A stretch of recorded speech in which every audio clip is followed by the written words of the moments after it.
প্রিয় ভাই ও বোনেরা, আসসালামু আলাইকুম। আমি আজকে আপনাদেরকে দেখাবো অনলি মাত্র একটা গাছের পাতা দিয়ে আপনারা কিভাবে আপনার দেশি মুরগিকে সুস্থ রাখবেন, সেটা আমি আপনাদেরকে দেখাবো।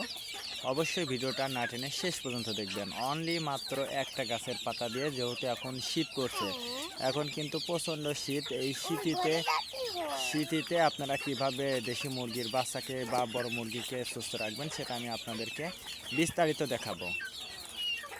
তো এই শুরুতেই আমি যেটা বলবো সেটা হচ্ছে, আপনার দেশি মুরগিকে সুস্থ রাখতে হলে আপনার প্রথম যে কাজটা করতে হবে সেটা হচ্ছে আপনার মুরগিকে পুষ্টিকর খাবার দিতে হবে এবং মুরগির ইমিউনিটিটা বৃদ্ধি করতে হবে। এই জন্য অবশ্যই আপনাকে মুরগির অ্যামোনিয়া বৃদ্ধির জন্য প্রয়োজনীয় পুষ্টিকর খাবারের কিন্তু বিকল্প নেই। তার কারণে শীতের সময় মুরগি সুস্থ রাখতে হলে অবশ্যই আপনাকে পুষ্টিকর খাবারটা দিতেই হবে।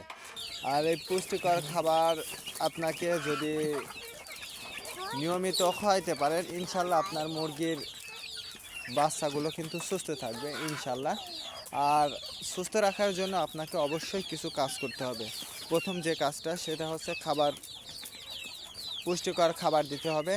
তারপরে যে বিষয়টা সেটা হচ্ছে অবশ্যই আপনার বাসস্ট্যান্ড, অর্থাৎ এই মুরগির বাচ্চার কিন্তু বাসস্ট্যান্ডটা বা বড় মুরগির যে জায়গা আপনারা রাখেন, এই জায়গাটা কিন্তু পরিষ্কার পরিচ্ছন্ন এবং শুকনা জায়গা হতে হবে।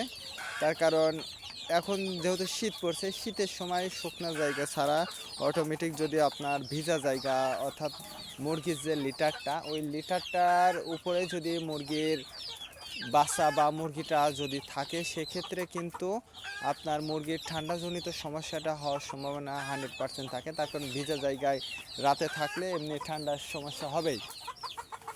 তারপরে যে বিষয়টা সেটা হচ্ছে আপনার মুরগিগুলোকে কিন্তু নির্দিষ্ট টাইম করে মুরগিটা ছেড়ে দিতে হবে। তার কারণ আপনার যদি পালার মধ্যে যদি মুরগিটা বা মুরগির বাচ্চাটা যদি ছেড়ে দেন, সেক্ষেত্রে কিন্তু আপনার মুরগি অটোমেটিক অসুস্থ হয়ে পড়বে।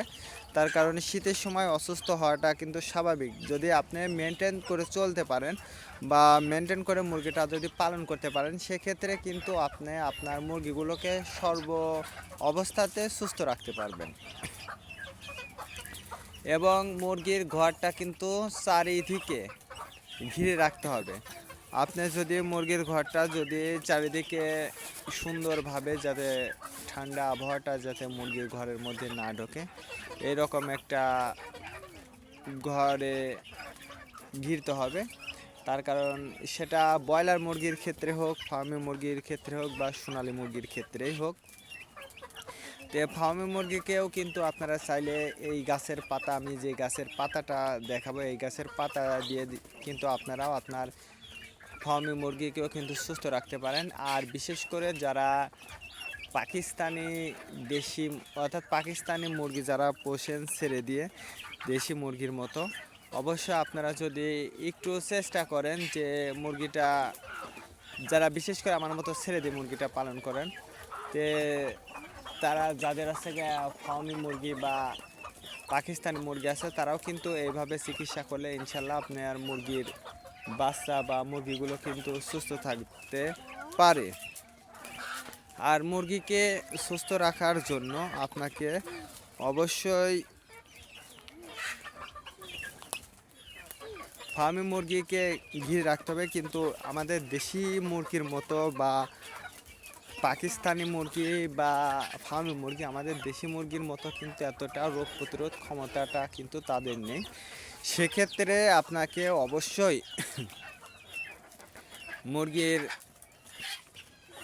পুষ্টিকর খাবার, যেমন আপনার ব্রয়লার মুরগির ফিডটা শীতের সময় আপনারা ফার্মি মুরগিকে যে খাবারটাই দেন না কেন, সবাই কিন্তু ব্রয়লার মুরগির খাবার বা লেয়ার 1 খাবারটাই কিন্তু ব্যবহার করে। সেক্ষেত্রে পাকিস্তানি মুরগিকেও কিন্তু আপনারা এ ধরনের খাবারটা দিতে পারেন। তো আপনারা যদি পাকিস্তানি মুরগিকে এবং ফার্মি মুরগিকেও যদি এই খাবারগুলো দেন, এবং আমি যে গাছের পাতাটা দেখাবো, এই পাতাটা দিয়ে যদি আপনারা মুরগিটা পালন করতে পারেন, তাহলে কিন্তু সেক্ষেত্রে আপনার মুরগির বাচ্চাগুলো কিন্তু বা মুরগিগুলো কিন্তু সুস্থ থাকবে ইনশাল্লাহ। আর মুরগির বাচ্চাগুলোকে যদি আপনারা সর্ব অবস্থায় মুরগির বাচ্চা এবং বড় মুরগি বা পাকিস্তানি মুরগি, আর বিশেষ করে যাদের ফার্মি মুরগি বা পাকিস্তানি মুরগি ডিম দিচ্ছে, তে যাদের মুরগিগুলো ডিম দিচ্ছে আমি তাদেরকে বলবো অবশ্যই আপনারা এই শীতের সময় অবশ্যই কিছু নিয়ম মেনে তারপরে আপনারা আপনার মুরগিগুলো কিন্তু পালন করবেন। আর যদি ফার্মি মুরগির কিন্তু এমনিতে রোগ বালাই কিন্তু একটু বেশি, কিন্তু আপনি যদি একটু কেয়ারিং করেন মুরগিগুলোর প্রতি তাহলে কিন্তু আপনারা সহজেই কিন্তু মুরগিটা পালন করতে পারবেন কোনো ধরনের সমস্যা ছাড়া ইনশাল্লাহ। তে ফার্মি মুরগি এবং পাকিস্তানি মুরগি, এখন কিন্তু পাকিস্তানি মুরগি কিন্তু শুধু ডিমের জন্য কিন্তু পাকিস্তানি মুরগিটা মানুষ পালন করছে। তো পাকিস্তানি মুরগি পালন করার ক্ষেত্রে আমি বলবো যে আপনারা খাঁচাতেও কিন্তু পাকিস্তানি মুরগিটা পালন করতে পারবেন শুধু ডিমের জন্য। তো চাইলে কিন্তু আপনারা এই যারা বিশেষ করে যারা হচ্ছে বাচ্চা বিক্রি করেন, যারা বাচ্চা ইনকিউবেটর মাধ্যমে যারা বাচ্চাটা উৎপাদন করেন, অবশ্যই আপনারা যদি একটু চেষ্টা করেন তাহলে কিন্তু পাকিস্তানি মুরগি বা ফার্মি মুরগির ডিম থেকে কিন্তু আপনারা বাচ্চাটা উৎপাদন করতে পারেন। সেক্ষেত্রে কিন্তু আপনি একটু লাভবান বেশি হবেন, তার কারণ বাচ্চা উৎপাদন করে যদি আপনি বিক্রি করতে পারেন, বিশেষ করে যদি আপনারা বিক্রি করতে পারেন তাহলে ইনশাল্লাহ আপনারা লাভ অংশটা বেশি হবে। আর আপনি আপনার মুরগিগুলোকে, যাদের ফার্মি মুরগিটা আছে বা পাকিস্তানি মুরগি আছে, তো এইভাবে যদি আপনারা পালন করেন ইনশাল্লাহ আপনার মুরগিগুলো সুস্থ থাকবে। আর দেশি মুরগির ক্ষেত্রে আমি বলবো যে অবশ্যই আপনারা যারা দেশি মুরগিটা আছে এই শীতের সময় সুস্থ রাখার জন্য আপনারা প্রতি